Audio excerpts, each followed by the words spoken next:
What's up, everybody? Welcome to the latest edition of the Stephen A. Smith Show, coming at you as I love to do at the very least 3 days a week over the digital airwaves of YouTube. Let me take a moment to thank my followers and subscribers. We're now rapidly approaching 710,000 subscribers over the digital airwaves of YouTube. Can't thank y'all for the love and support enough. Keep it coming. I'm going to keep on coming. Obviously, people are listening to the show on iHeartRadio and iHeart with their podcasts and all of that stuff. Can't thank y'all enough. Keep that love coming. The audio numbers have been climbing. We've exceeded over 1 million in that regard as well, in terms of folks listening in on the show and what have you. Can't thank y'all enough. I expect to be successful at whatever I do, but certainly I didn't expect the kind of success that I've been enjoying. Can't thank y'all enough for it. Okay, as always, keep it coming. You don't get tired of listening to me, I'm not going to get tired of talking. It's really, really that simple. Just as that simple as it goes. By the way, a couple of things you got to get into today. WNBA, the NBA, in terms of coaching hires in the NBA. WNBA, Angel Reese, Caitlin Clark getting into it. P. Diddy, and he got himself into another situation that I believe is a bad PR nightmare. I'll explain, along with some other stuff to get into. But I'm going to shock y'all, and I don't want y'all to catch a heart attack. I don't want anybody to catch a heart attack, because I'm going to start off today's show doing that hockey. I'm going to do that hockey. That's right. I'm going to steal that line from Chance the Rapper on Saturday Night Live. Let's do that hockey, okay? Because the Edmonton Oilers have overcome an 0-3 deficit against the Florida Panthers. There is a Game 7 taking place tonight about 30 minutes outside of Miami, Florida. And guess who the hell is going to be there? It's going to be me. It's going to be me. We going to do that hockey. We going to do that hockey. Stephen A. going to a damn hockey game. Now, it's not typical, game that folks go to. Is a Game 7, and I'm not a typical person, and I'm a humble man and whatever, and I've been where most people have been, but I ain't got to sit in the stands. I'm gonna be in the suite. Okay? I got personal invites from people that matter in the world of hockey, and I'm gonna be at the game tonight, courtesy of that invite, so I'm good. Now, usually I don't listen. Let me be very, very clear. We're going to be honest, because I'm always honest to y'all. I don't lie to y'all. Damn it, I don't know anything about hockey other than the puck is black. That's it. Now, I know when they train and the puck might be white, because you got to focus even more, and they got to make sure that, you can see the puck. I know they got the orange pucks and the blue pucks, and some way heavier ounce-wise and others way lighter ounce-wise. But damn it, in the National Hockey League, when they're playing games that matter, the puck is black. That much I know. I know the Rangers and the Islanders, New York City and Long Island respectively. I know the Devils in New Jersey. I know the Florida Panthers down here.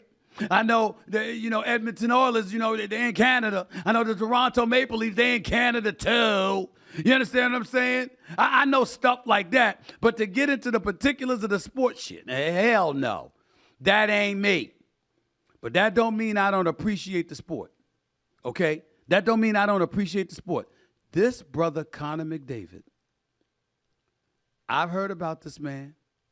I actually had the pleasure of watching him for a few minutes in games 5 and 6. Yeah, Stephen, they saw games 5 and 6 to some degree. Didn't watch the whole game, but I saw them come back from an 0-3 deficit. I know that nobody has done it since 1945. That's around World War II time, y'all. I know that. I know that this is epic, and if you're the Florida Panthers and you blow a 3-0 lead, that's very, very bad. I know that much. And I know that when I look at the Edmonton Oilers, you think about one man and one man above all else when it comes to hockey. You think about this guy, Connor McDavid, who they call McJesus. I got analysts showing up on national TV calling this man McJesus. McJesus. Think about that. And I'm like, who the hell is this guy? Who the hell does he think he is? And then I look at these numbers. 647 assists. Ranks number 1. This is since joining the league in 2015, 2016. Connor McDavid, 647 assists. That's number 1. 335 goals. That's 5. Ranks 5th. 982 points scored. That ranks number 1 as well. 5 Art Rose trophies. Led the NHL in scoring. That's what that trophy is for. He's done it 5 times. And 3 Hart trophies, league MVP. So he's a 5-time scoring champion. He's a 3-time league MVP. And he's only been around since 2016. I understand why they call him McJesus. He's that phenomenal. He's that special. But he doesn't have any Stanley Cup titles. And neither has a team from Canada since Gary Bettman became commissioner in 1993. That's how long it has been. Since 2015, 2016. This is what we're talking about. The most watched regular season since then, and the most watched regular season on cable in 30 years in the United States. 58.6 million fans across North America tuned in to NHL games during this past regular season. Focusing solely on ESPN networks, because you know they carry the games and what have you. Regular season games averaged 666,000 total viewers, up 13% year over year. Through 3 rounds of the conference finals, that's through the conference finals, the 2024 Stanley Cup playoffs are the most watched playoffs since 1996 across the United States of America. That's what we're talking about here. And so when I look at all of this and I see that the NHL is in this position, I got to give props where props is due to Gary Bettman. I got to give props where props is due to the players. I mean, these brothers show up. You don't hear about no load management with hockey. You don't hear about brothers taking games off. Ice skating is virtually impossible. I can't go 2 inches in ice skates. My youngest daughter is 15 years old. The hardest I ever heard her laugh in my life was when she asked me to show up to the rink in Chelsea Pier in New York City because they had a class class trip or whatever. And somehow, some way, they got the daddies to show up in ice skates and show up on the ice skates. Ladies and gentlemen, I had 60 and 70-year-olds trying to help me up. I kept busting my ass. You ever saw that episode of Ralph Cramden and the Honeymooners when he tried to roller skate and he kept busting his ass? Well, that was me on ice skates. I've never done it before, and I'll never do it again. It was pretty bad. It was very, very bad. And my daughter, I can still hear her laughing at me. And that was damn near 8 years ago. So I'm just letting y'all know right now.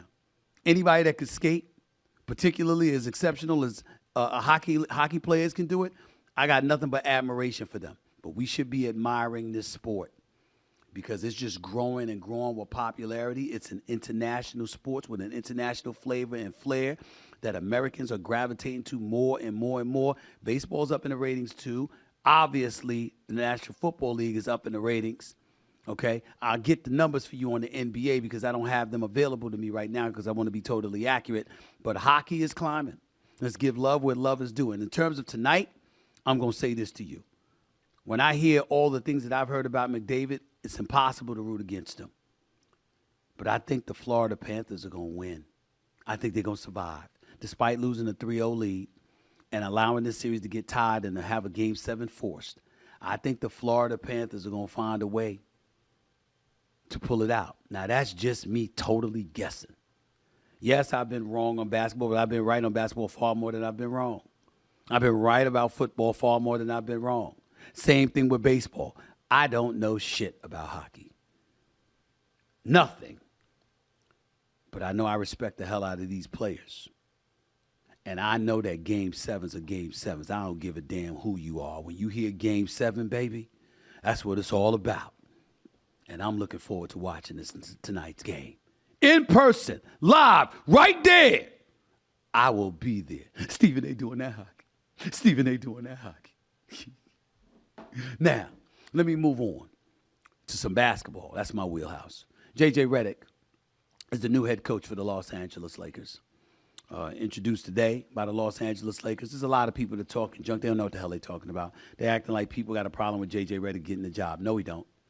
JJ Redick, there's plenty of coaches that have gotten jobs that didn't have any specific coaching experience before they landed those jobs. Doc Rivers was one of them. Mark Jackson was another. Steve Nash damn sure wasn't a head coach. He got the job. There have been other folks. JJ Redick is a brilliant basketball mind.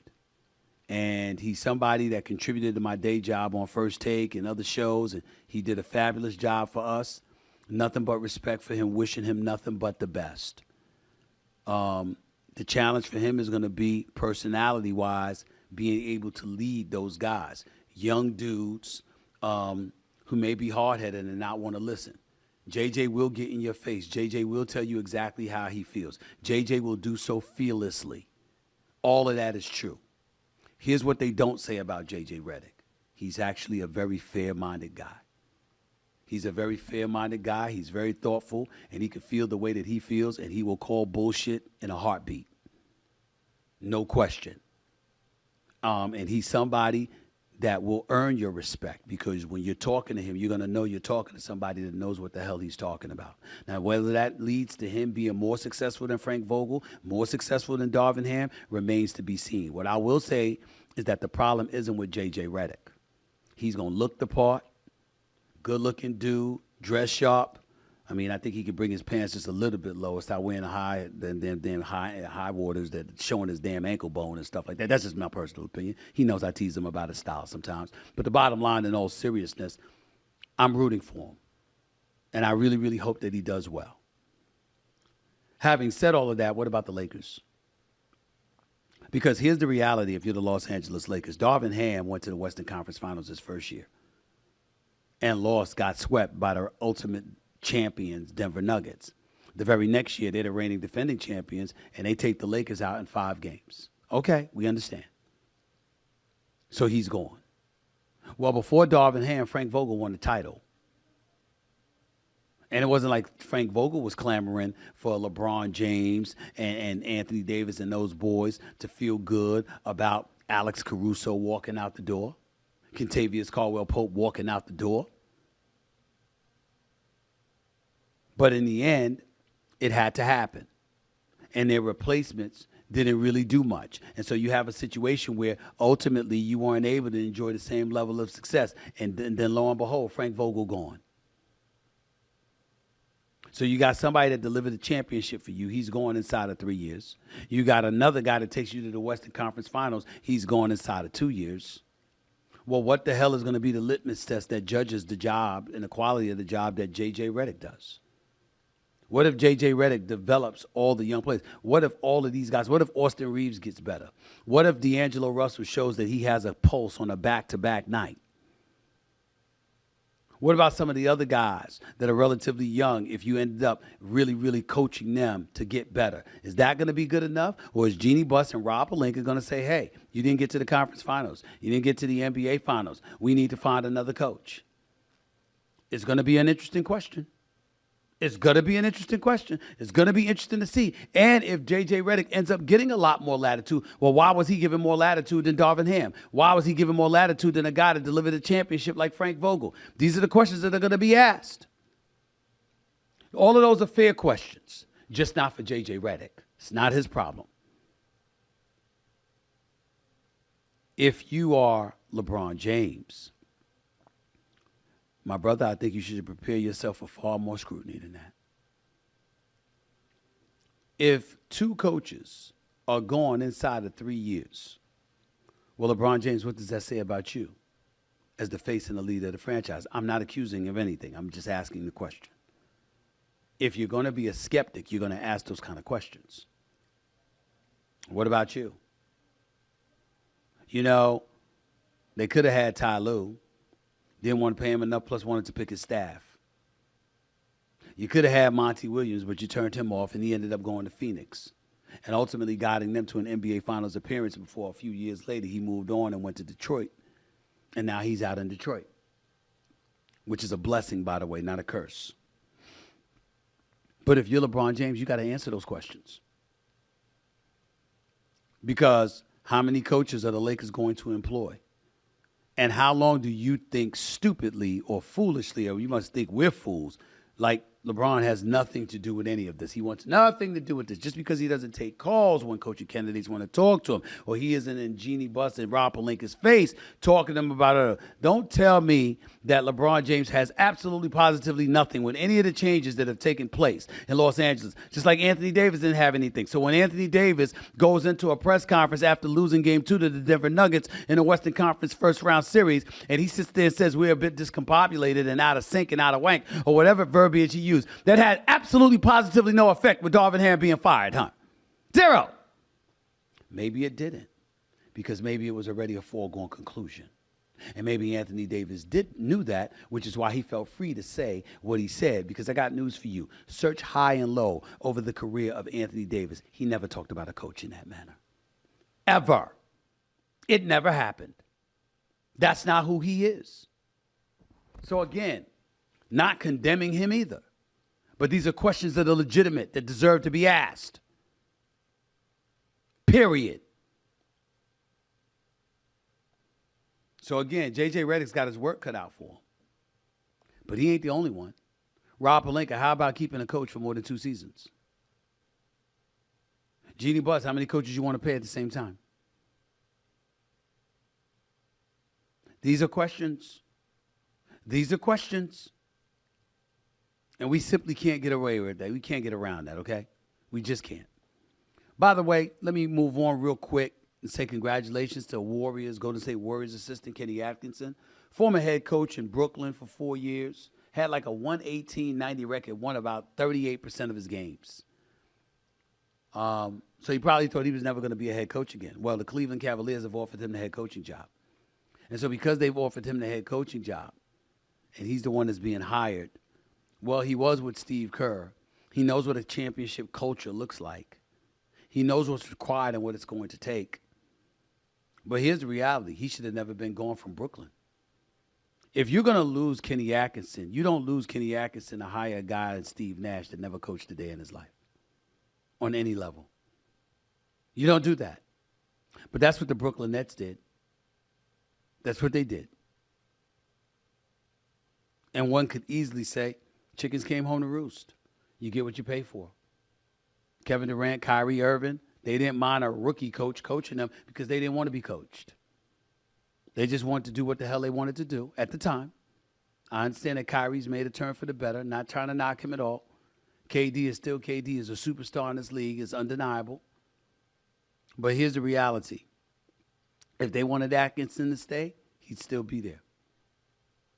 If they didn't want Steve Nash, Warrington's serious consideration for the Brooklyn Nets job at the time, he would not have been there. KD and Kyrie were running the show. Period. And what happened was a byproduct of them doing that. Very, very simple. No way around it. So, again, congrats to Kenny Atkinson for getting that second chance. I'm happy for him. Having said all of that, I do notice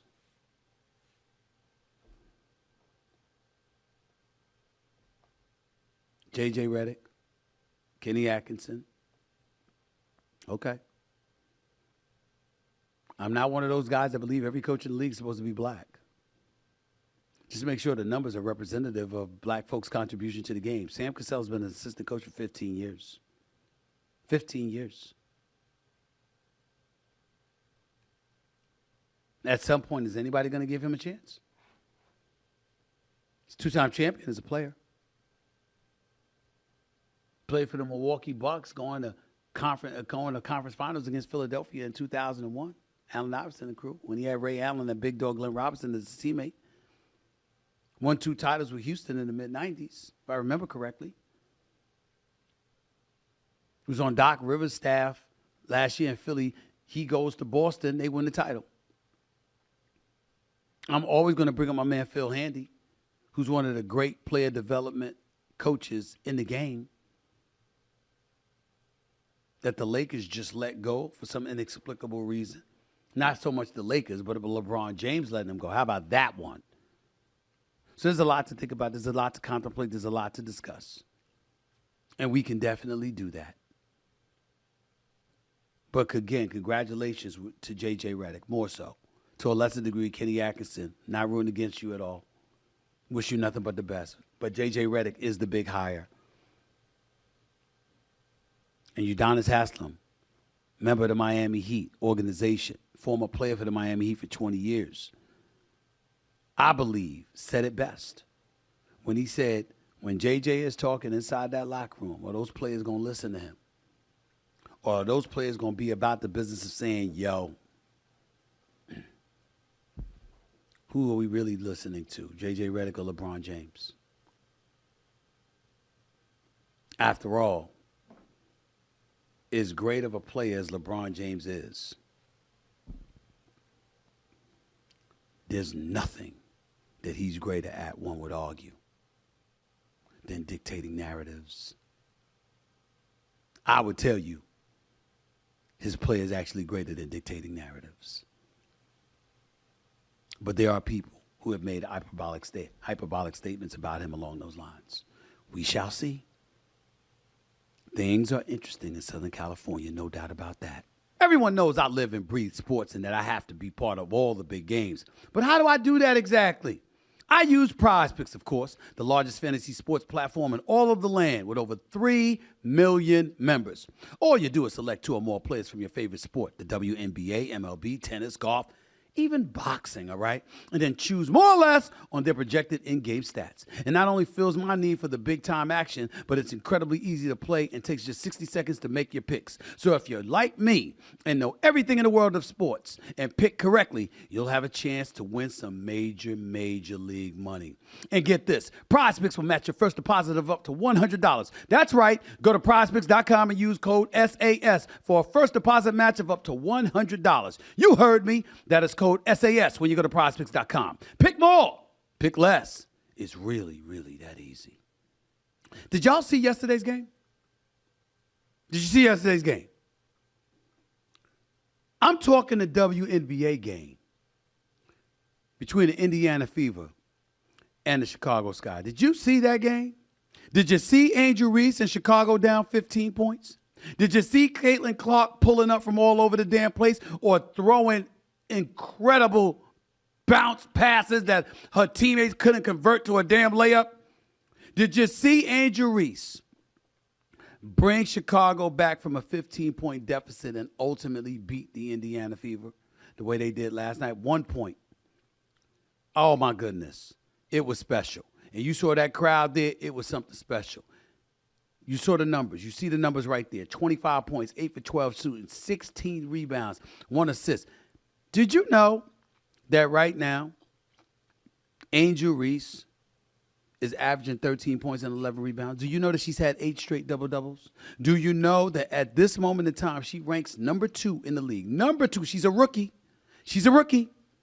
Number 2 in the league at 11.1 rebounds per game. Second only to Asia Wilson for the Aces at 11.6. That's who we're talking about when we're talking about Angel Reese.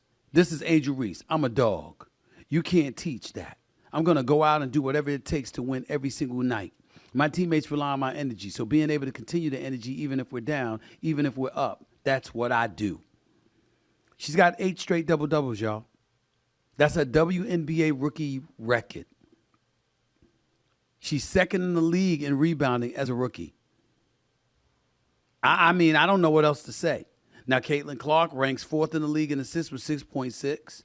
She's the number 1 overall pick who's on pace to become the first WNBA rookie ever to average 15 points, 5 rebounds, 5 assists. I get all of that, but I bring all of this subject up because for 2 reasons. Number 1, I want to give major props to Angel Reese because she did exactly what I suggested. You remember when y'all heard me talking weeks ago? And I said, listen, when you sit up there and you look at Caitlin Clark as the cash cow, don't hate, appreciate. Sit up there, compete with her. Get in her face, talk trash, do whatever you got to do, but let her be her. Why? Because if you know how to capitalize off of it, you too are going to become a household name. And what has Angel Reese done? Ladies and gentlemen, Angel Reese can ball. She can really play. And she's just a rookie. She's going to have an impact for years to come in the WNBA. Let me ask y'all this question. Who the hell is Angel Reese if Angel Reese doesn't wave her hand in her face like this, mocking Caitlin Clark and what Caitlin Clark did to competition in the NCAAs a couple of years ago when LSU ultimately ended up winning the national title? When Angel Reese went up against Caitlin Clark and LSU shut him down and then beat him down, and Angel Reese was mocking her for what she did to other opponents, saying that shit ain't happening here. That's what made Angel Reese a household name. Now, don't get me wrong, her game backs it up. So that certainly helps. But it ain't like it's two shooting guards going against one another, two point guards going one against one another, or two centers or forwards going up head to head at similar positions against one another. No, Caitlin Clark's a guard. She's the Steph Curry of women's basketball as far as I'm concerned. And Angel Reese is a forward. But the reason why it's a rival is not because of basketball. It's because Angel Reese is willing to chirp and talk that trash and then go on the court and back it up and mock Caitlin Clark the second she gets a chance with no apologetic compunction whatsoever. And you know what it's got us doing? Watching Angel Reese. Watching her team in Chicago. You saw that crowd yesterday? I'm telling y'all right now, pay attention. Especially if Angel Reese is one of those people that ain't going to have a problem being the bad girl, being the one that agitates and irritates people, being seen as a pariah in some people's eyes. No matter what tears you saw when she lost in the Elite Eight, no matter how you saw her phased by losing out to Caitlin Clark in Iowa, no matter what you saw, the bottom line is this. Angel Reese is a strong black woman. She don't mind being the bad girl. If that's going to help her team win, and she can throw it in Caitlin Clark's face, she going to do it. And you know what's going to happen? They're going to market the hell out of her because of it. You see what I mean? By using the cash cow to your own advantage, instead of lamenting it, appreciate it, and get paid off of it. That's what Angel Reese is doing. Because we are taking notice. Jerseys being sold, another paraphernalia. Bet you she's top 5. Of course she is. By the way, my condolences to Cameron Brink, who tore, I think it's tore an ACL or something like that, for the Los Angeles Sparks. All the best to you, Cameron Brink. Wishing you nothing but the best. Jimmy Butler, man, you went out there to visit her, and then all of a sudden she got hurt. I'm only playing, bro. Not joking about her injury at all, just teasing Jimmy Butler a little bit. That's my man. But nothing but the best to Cameron Brink. Wishing her nothing but the best. She brought a bright future. Get yourself back healthy. Get back on that basketball court and reap the benefits of Caitlin Clark and Angel Reese and anything else that comes along with the WNBA. What's up next on the docket is when Caitlin Clark goes to Phoenix and goes up against Diana Taurasi. Because we know what Taurasi had to say about her coming into the league months ago when she was on SportsCenter with Scott Van Pelt. There's levels to this. And Caitlin Clark coming to town, so we're going to find out. It's going to be real interesting to see how that unfolds. I'm paying attention to it. I can tell you that much. But that was one thing I wanted to bring up, the Angel Reese factor and the Angel Reese component. Here's the other thing I wanted to touch on. Who's your Rookie of the Year? I already told you Caitlin Clark is averaging 15, 5, and 5. No rookie's ever done that in the WNBA. 6.6 assists per game, ranks 4th in the WNBA. Her stats on the season, 16.3 points, 40% shooting from the field, 35% shooting from three-point range, 89% from the free throw line, 5.4 rebounds. I get that. And obviously being in the eye of the storm, being the number 1 overall pick with everybody targeting you, it's one of those situations where, Caitlin Clark is getting it thrown at her. Okay, how can she handle it? How you handle it says a lot about her. So she's right up there, and I give her credit for that. But the ladies, Monica McNutt and LaChina Robinson, comes on the air as an analyst today, and they educate me about how not much was expected from Chicago this year. And look at what Angel Reese has done to assist in turning that around, whereas with Caitlin Clark, Indiana was knocking on the door last year because so many of their losses were close games, and they were expected to get over the hump this year. But they started out 2-9 before winning 6 of their last 10 games. So it's going to be real interesting to see how things unfold as the season progresses. Both of them had long NCAA seasons. They finished the year a month earlier in April. In May, their WNBA career start. These ladies have had no break. And they out there performing like this. I give mad love and respect to them. I really, really do. I think they've been very, very impressive. And they deserve a lot of credit. And I'm happy for both of them.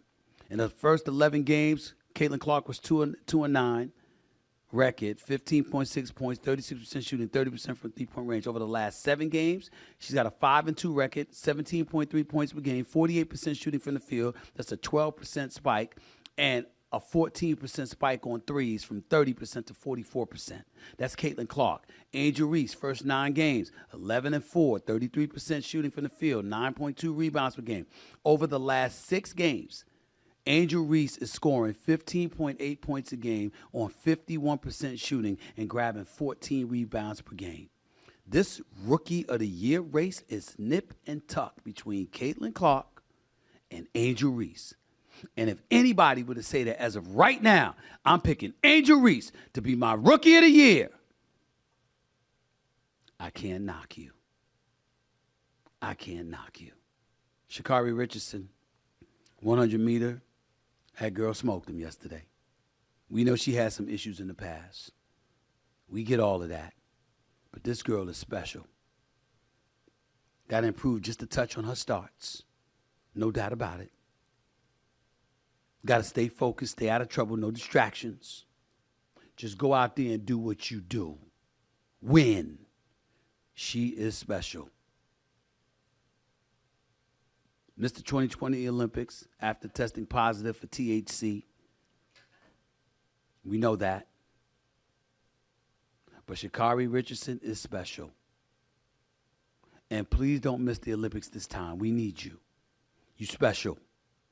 Go out there and do what you do and handle your business. 4 years you waited for this. 4 years you waited for this opportunity. Go out there and show them what you know, girl. Shannon Sharp was joking about Jamaica, we coming, Jamaica, we coming. Shh. We don't know what Jamaica got in store. We got to be careful. We don't need to be waking the lions. Shh. I'm just saying. Coming up, P. Diddy. He has made a catastrophic error. And I know in light of what he's already been seen doing on film. Stephen A., how could you possibly say catastrophic? Well, I'll explain. Just give me a minute and come on back. You're watching the Stephen A. Smith Show over the digital airwaves of YouTube and listening to the Stephen A. Smith Show over the audio airwaves of iHeartRadio. Don't touch that dial. Back with more in a minute.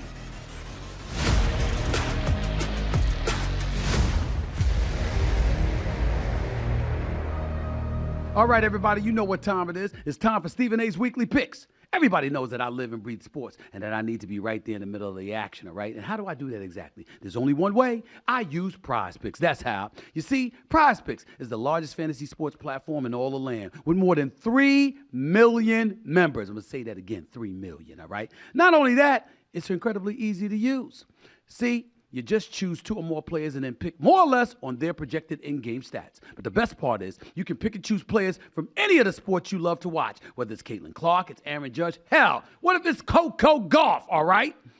And if you go to PrizePicks.com right now and use promo code SAS, you'll receive a 100% deposit bonus up to $100. It's $100, y'all. That's right. I didn't stutter. So go to PrizePicks.com, type in my initials SAS, and get a first-time deposit match up to $100. And go to PrizePicks app today. You'll be able to see my picks. Now, let's go to them. I'm here for it, all right? As I mentioned earlier, tonight is Game 7 of the National Hockey League Stanley Cup Finals between the Edmonton Oilers and the Florida Panthers. And your boy, guess what? He'll be in the house. That's right. Your boy Stephen A. is going to be in the house. So I'm going to make my predictions on the game right now. PrizePicks won't even let me pick less on any of these. So you can join me in picking more. So let's go get it, all right? For the Oilers, Connor McDavid. A half a goal. Are you kidding me? This is Connor McDavid we're talking about. This is Connor McJesus. That's what they call him. What is there to talk about, all right? And by the way, over the last 10 periods, they've outscored the Panthers 20-5. And you look at what Connor McJesus has been doing. Half a goal, please. Of course, that's more. We know this. For the Panthers, Vladimir Tarasenko, 1.5 shots on goal. I'm going to go with more. I'm doing that hockey. I'm doing that hockey. I'm doing that hockey. That's right, Stephen. They doing that hockey, all right? Listen, Chance, you ain't got nothing on me, even though you did because you were hilarious on Saturday Night Live when you was talking about some hockey. But I get where you're coming from. That's why we doing that hockey right now, all right? Yes, we going to go with more with Tarasenko, all right? For the Oilers, Warren Fogle, half a point, 0.5 points. I told you we were going to go for more. I told you that's what PrizePicks was doing today. That's what we going to do today, okay? I'm going more on all three. So feel free to join me on these PrizePicks before the puck drops on Game 7, 8 p.m. Eastern Standard Time. Don't you miss it. Welcome back to the Stephen A. Smith Show right here over the digital airwaves of YouTube. Look, I'm going to transition to pop culture and entertainment, even though the word entertainment isn't really applicable here. Because the subject involves Sean P. Diddy Combs making news yet again, as far as I'm concerned, for all the wrong reasons. Now, we know what he made the news for over the last several weeks because no matter how much of a fan of his work as I have been throughout the years, it's pretty impossible to come remotely close to okaying or offsetting the egregious acts that were caught on video involving him. But he's making news yet again in an indirect manner over the same incident as far as I'm concerned, and it's not foolish. Before I get into anything, let's remind our audience of what got Sean P. Diddy Combs in the hot water. I'm not talking about Homeland Security raiding his homes in Miami and Los Angeles. I'm not talking about accusations because until further proof comes forward, they're nothing but accusations. I'm not talking about them even handcuffing his sons and all of this other stuff. I'm not talking about that. I'm talking about what we all saw on video.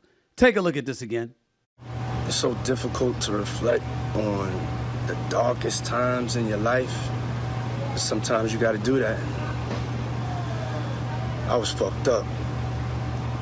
I hit rock bottom, but I make no excuses. My behavior on that video is inexcusable. I take full responsibility for my actions in that video. I'm disgusted. I was disgusted then when I did it. I'm disgusted now. I went and I sought out professional help. I had to go into therapy. Going to rehab. Had to ask God for his mercy and grace.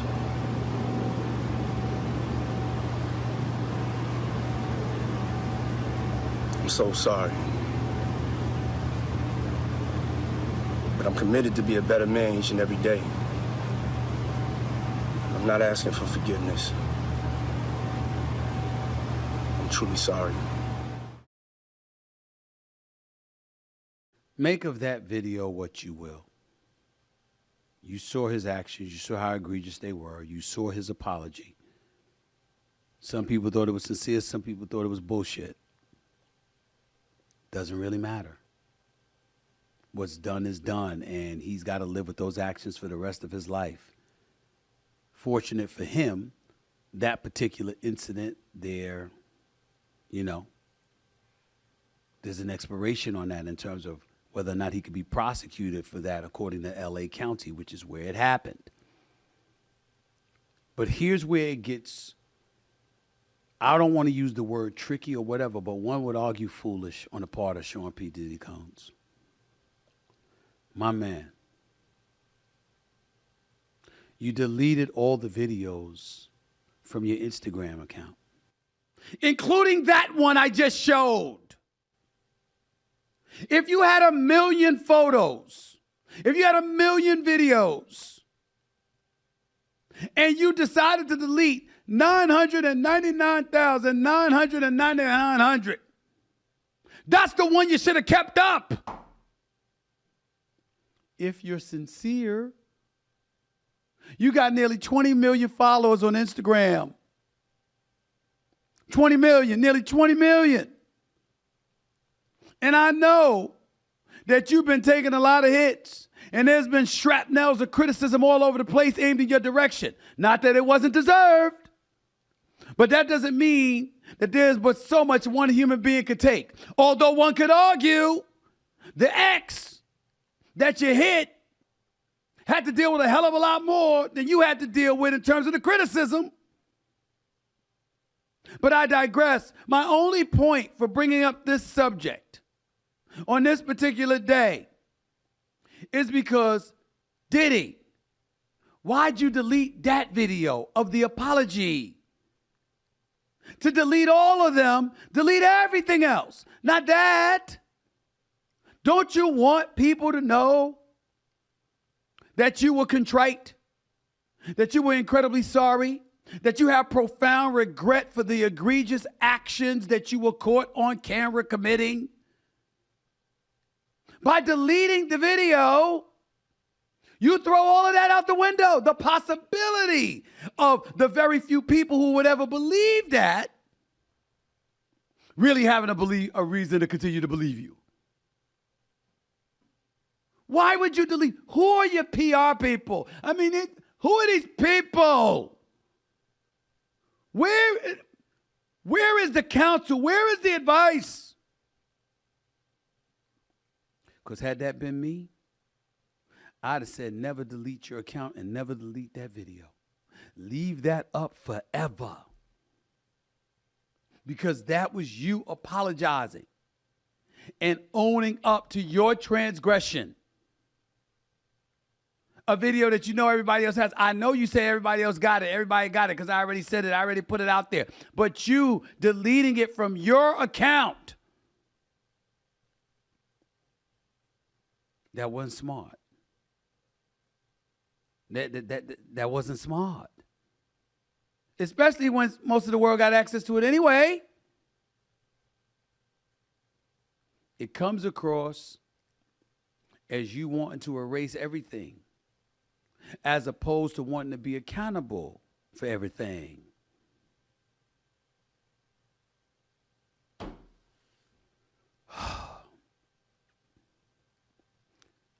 I might have to look up who your publicist is. I want to know who this person is. Because if they giving you advice and you're listening, it ain't good advice. Unless you're not listening at all. And you're just impulsively acting out. Which one could easily argue is what got you in trouble to begin with.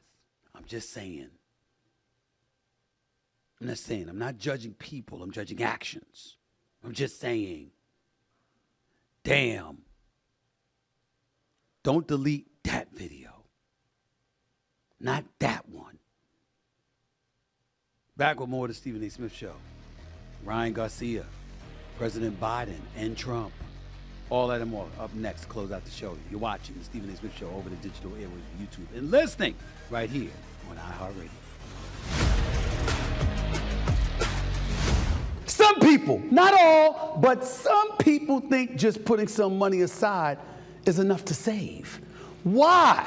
When you can do more with it? Not letting your money sit and collect dust. That's real saving.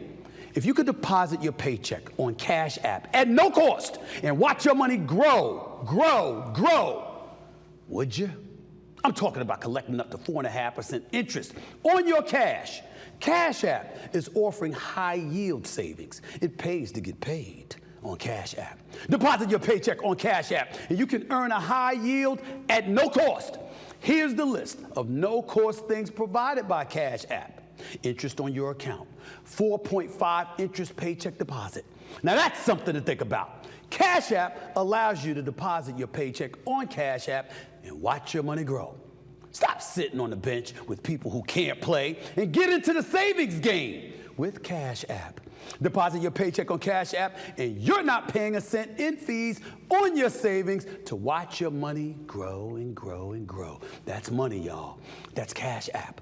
Download Cash App from App Store or Google Play Store today.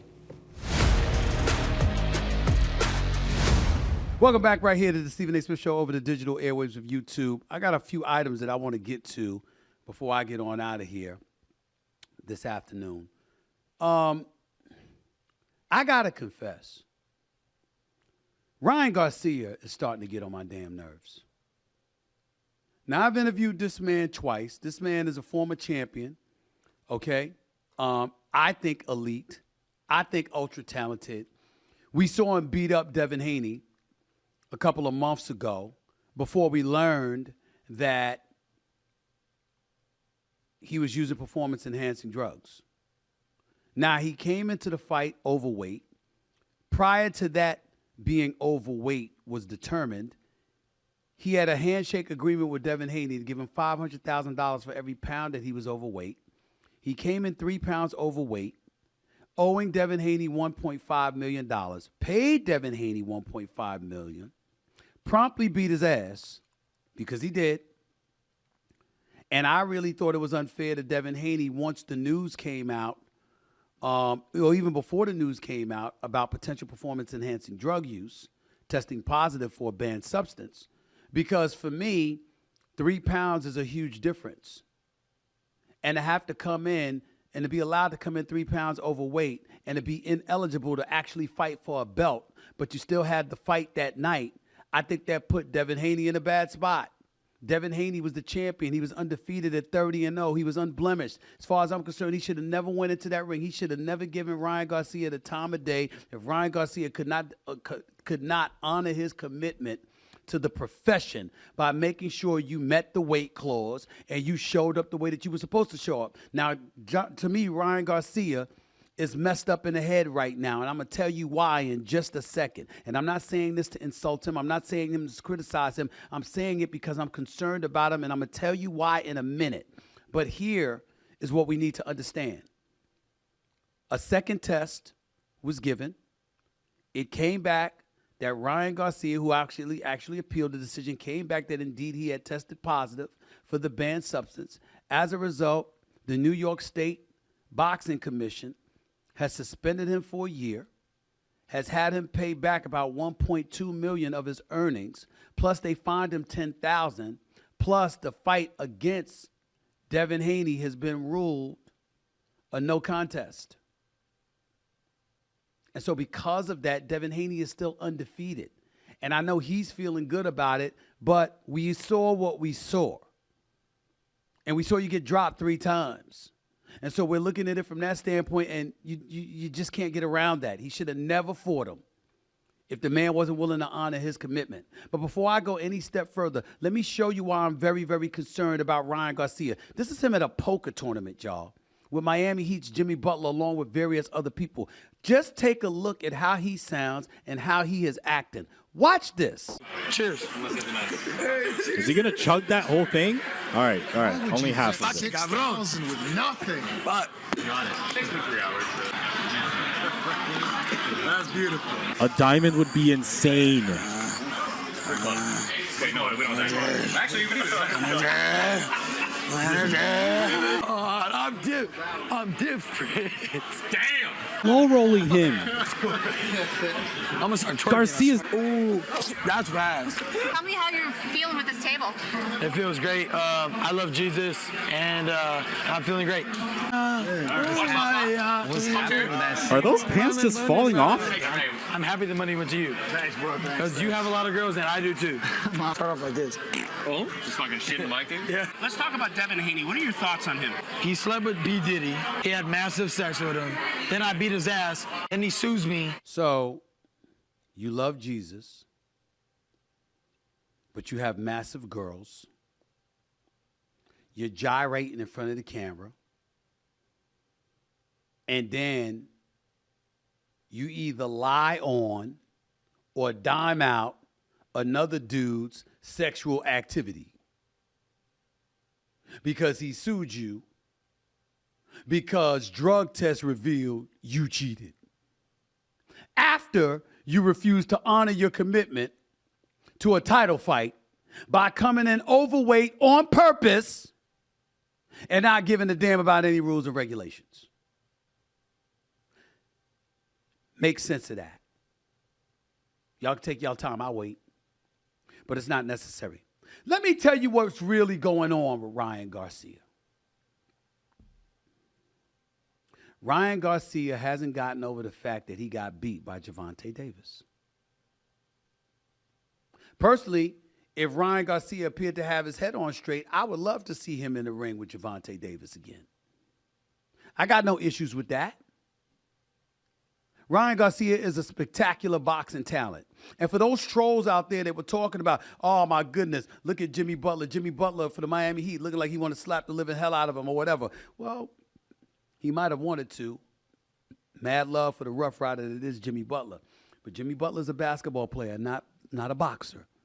We've seen what happened when basketball players have gotten into the ring against boxers.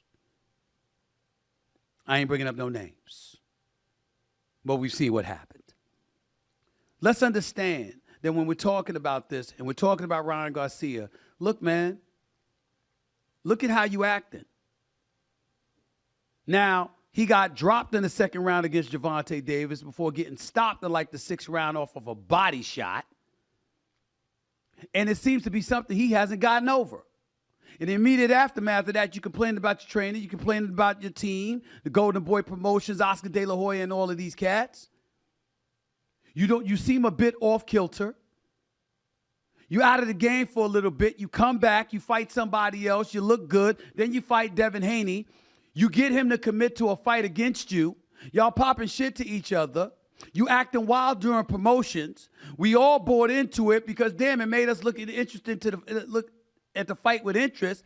But then, not only do you come in overweight by 3 pounds, as Sean Porter and Clarissa Shields pointed out, doing an excellent job in their pre-fight and post-fight commentary, but you have no regard for the rules and the regulations.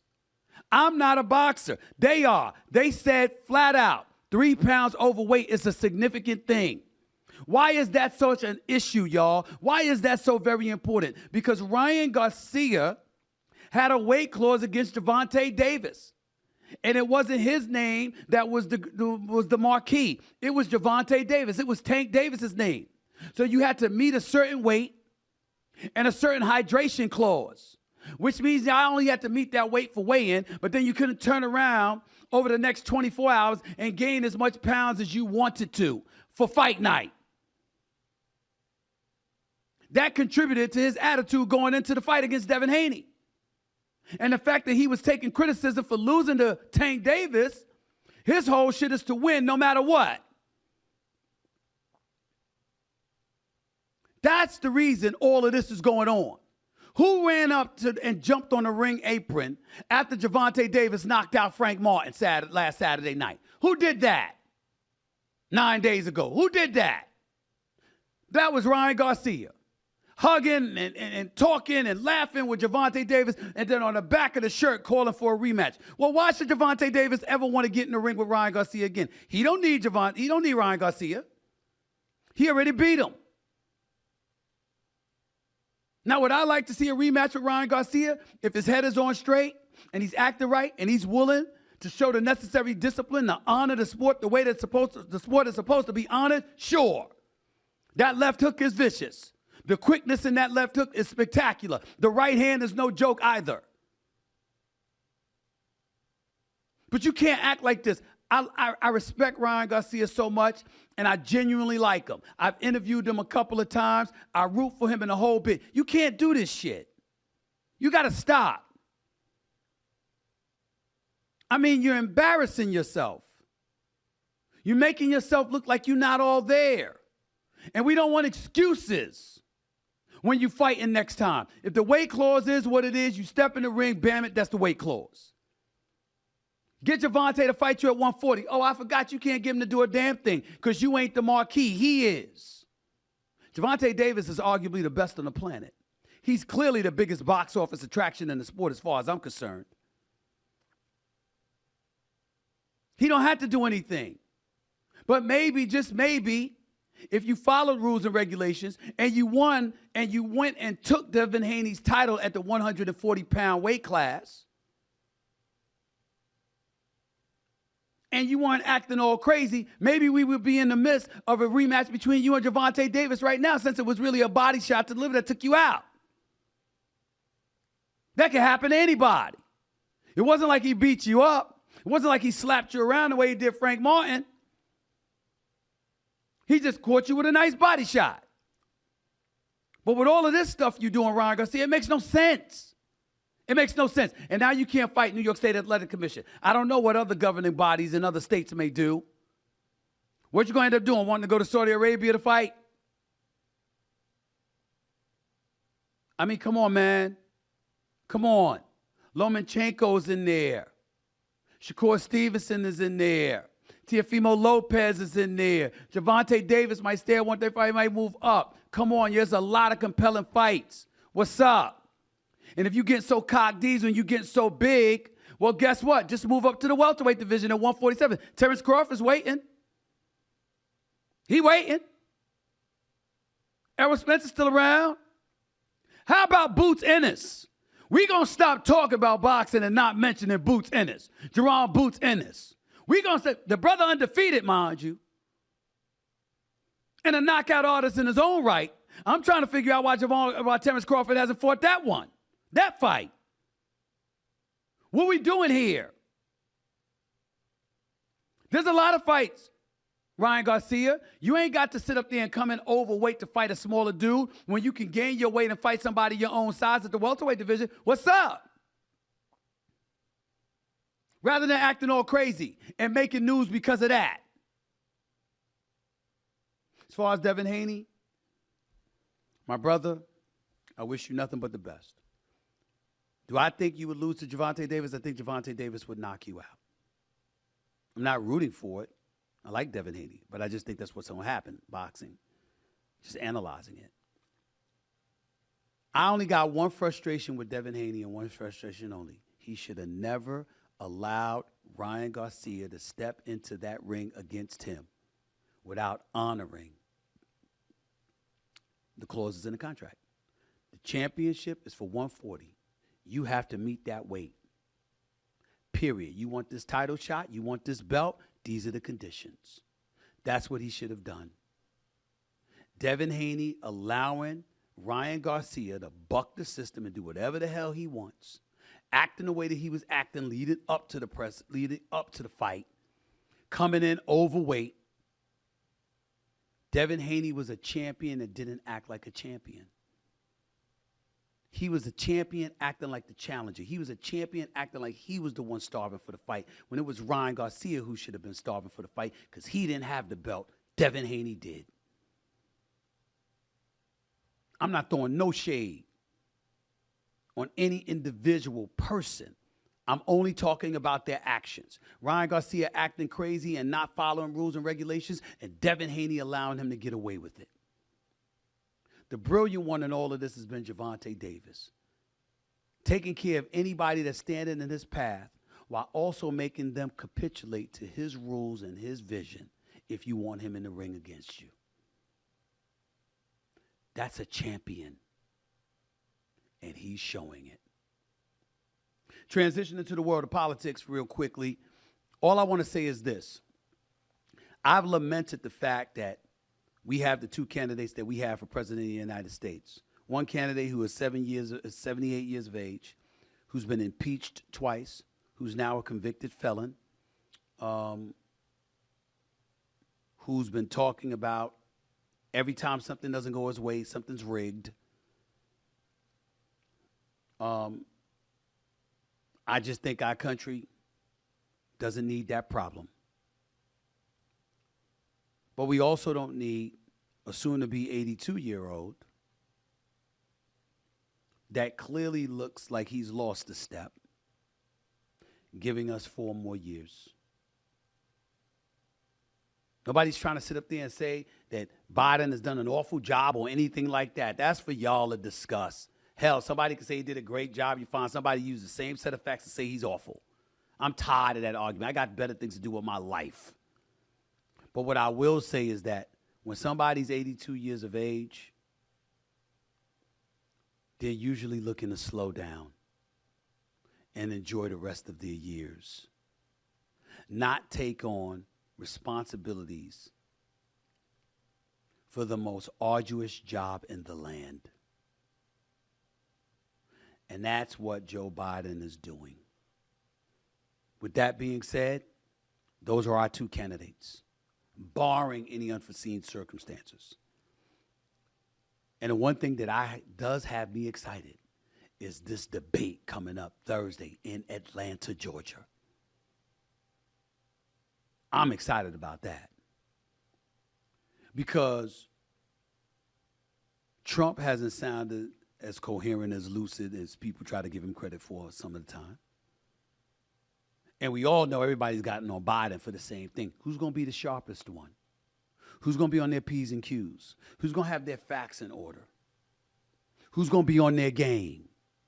What are we going to see Thursday night in Atlanta, Georgia? President Biden didn't have to take this debate this early, you know. He could have waited. He's the incumbent. Everything to lose, very little to gain. He took it anyway. Major props to the President of the United States. Major props. In the case of Trump, Trump ain't playing either. Convicted felon, so what? Twice impeached, so what? Give a damn bump, y'all. I'm still going to be the GOP nominee, just like I'm the presumptive GOP nominee now. I ain't doing no time in jail. They ain't sentencing me to jail. They know it'll be mayhem in this country. That's how he's thinking. That's how he's thinking. So what I've been clamoring for is beat the man. Let's find out who that is. Thursday night is game one. There's going to be at least 2 debates, possibly 3. But game one is Thursday night in Atlanta, Georgia. A black mosaic in some people's eyes, Black Haven. This man Trump been going around talking to black people. Yo, I'm a better option than this Democrat or any of the Democrats. Let's find out Thursday night. You damn sure know I don't believe it. But I'll be damned if I'm not watching. I can't wait for this debate. I got to see this for myself, and so should the rest of y'all. No crowd, and mics are going to be turned off when the other is talking because Trump interrupted Biden so much in 2020 during their couple of debates. Trump in front of a crowd, to me, that's a landslide for him. Trump without the crowd to lean on and with a mic that's muzzled and silenced while Biden is talking, that's going to be very interesting. As a person who communicates over the microphone for a living, I'm telling you right now, it's a tougher challenge when there is no audience and your mic is silenced while the other person is talking, because when it's your turn, everything you say must be substantive. You don't get to mumble, you don't get to deflect, you don't get to evade without it being conspicuously noticed. So that's very important. Who's going to thrive under those circumstances? It'll tell us a lot. It really will. And I can't wait. I'll be right in front of that damn television set Thursday night. You bet the house on that. And so should every American citizen. There should be tens of millions of people watching this debate Thursday night. Don't miss it. Don't miss it. I'm going to keep saying that until Thursday arrives. Don't miss it. I just wanted to say that. Transitioning to the world of pop culture and entertainment. I don't know if y'all saw this video of Travis Kelce. You know, Taylor Swift is on her Eras tour and making billions. Deservedly so, because I saw her concert. I saw that Eras tour. I went twice. Spectacular. Spectacular. She turned that shit out. It was one of the best concerts I ever saw in my life. She deserved all the hype for that. My man Travis Kelce, my brother from another mother, tight end for the Kansas City Chiefs, 3-time Super Bowl champion, by the way. That's his lady these days. And he showed up at her concert. I don't know, I couldn't hear the sound, wasn't listening to it, and all this other stuff. I'm happy to see he's happy. I'm happy to see that they still are together and kicking it or whatever. Fine.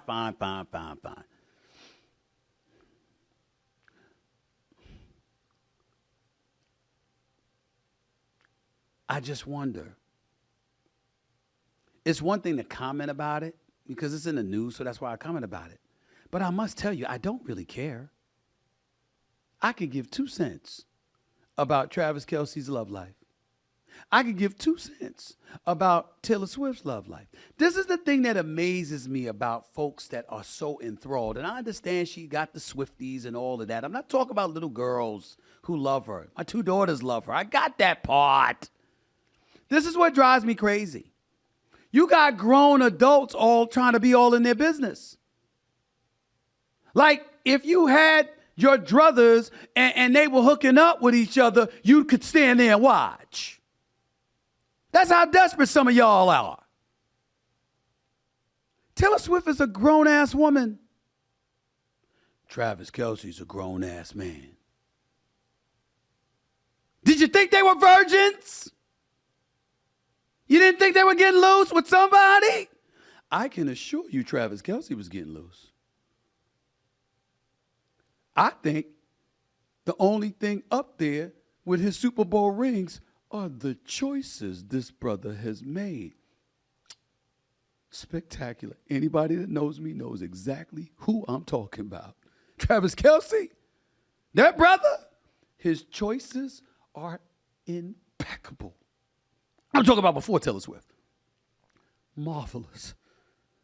I'm shaking. Marvelous for effect. Spectacular. Okay? What do you think he was doing? Watching movies? Sitting there singing hymns and stuff like that? You think he wasn't doing something? Where was the interest then? You think Taylor Swift was at home with her mom laying on the couch, eating chocolate chip cookies and drinking milk, and going to bed by 9 p.m. with some curfew or something? She's a grown-ass woman. Why are you acting like, oh my God, look who she's with. I mean, I wonder where they're at. I wonder what they're doing. Click, click, click, click, click, click, with the cameras and all of this other stuff. And, yo, how you doing? I can see Travis right now.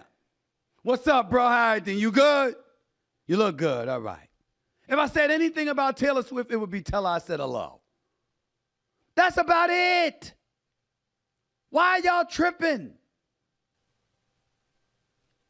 Some of y'all really, really, really need to get a life.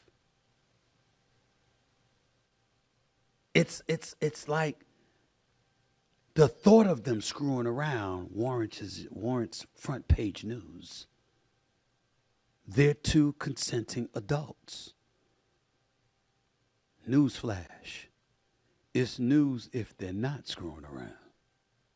You feel me? You feel me? Let's get to the tweets before we get on out of here. So let's go to tweets. My first tweet was this morning. I saw my man Ryan Clark hosting because, now with his new contract and stuff like that, he's not just a football pundit, but he gets to actually do some hosting. Obviously, he's the host of the popular Pivot podcast that he has with Channing Crowder and Fred Taylor and those boys doing a great, great job that they're doing. But he's also a host of Get Up on ESPN. When Greeny wasn't there, Ryan Clark was hosting this morning. And if you saw him, you saw the brother looking like Pink Panther, for crying out loud. Silk, pink shirt, pink suit, et cetera, et cetera. Well, somebody else had on a pink suit the other week. I couldn't let that slide. So I tweeted Ryan Clark this morning. To my man, Real Clark 25, hosting Get Up on ESPN. I see you, Pink Panther. However, I do recall some good-looking brother, myself, rocking that joint before you. So, as I've repeatedly given you credit, are you going to give me my props this morning for the inspiration I clearly provided? That was what I said to Ryan Clark. And if you could see, you see me with, well, first of all, my team messed up right here because, you see, they got the wrong suit. I got a hot pink suit, but I also had a suit the color that Ryan Clark had on. So my producers, in their brilliance, always trying to be ahead of the curve, picked the wrong damn suit that I had on. I rolled up into Boston, I think it was Dallas actually, with the exact pink colored suit that Ryan Clark had on. But they missed that. That's my team, y'all. That's my team sometimes. It's okay, though. I'm going to let it slide. Okay? I forgive them. It happens to the best of us. All right? So that is what it is. I was just teasing my man Ryan Clark. I know how good he looks. He's in better shape than me, I can tell you that much. And by the way, I'm wishing him well. I know hosting is important to him, and I know he wants to do stuff like that more and more and more. So, hey, it is what it is, all right? This guy, Jake Bates Bulge, Twitter handle at, what is it? CORUMISMY fave, F-A-V, right? Stephen A., Quorum is my fave, that's what it is. Right, Stephen A., what's the worst to hoop on?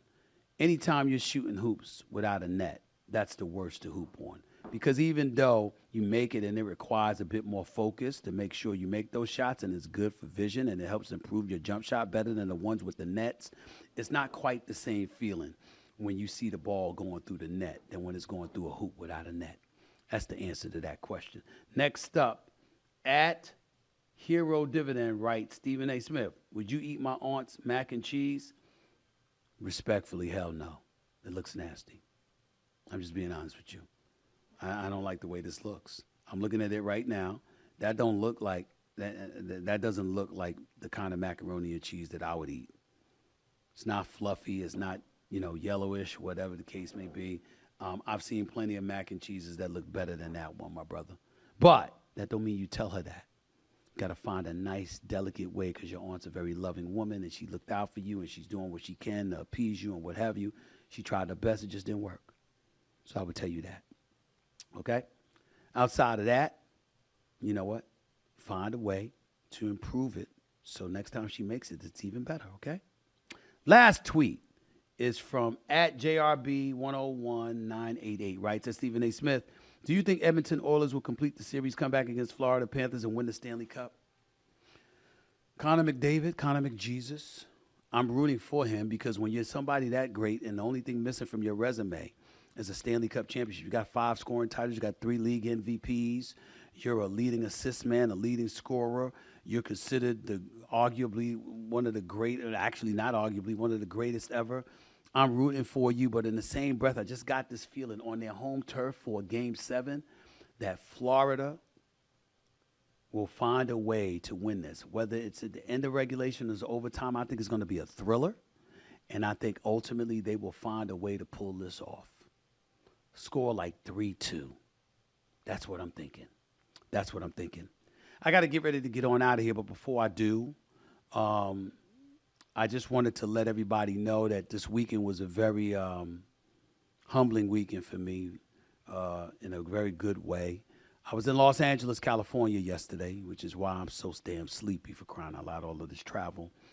But I was in Los Angeles, California, downtown Los Angeles at the Millennium Biltmore Hotel, because courtesy of the LA Press Club, one of the most prestigious press clubs in the country, that Washington Post Press Club, that kind of thing, I was honored with the Lifetime Achievement Award, the Joseph Quinn Lifetime Achievement Award, for my career in journalism and the work that I've done throughout the years.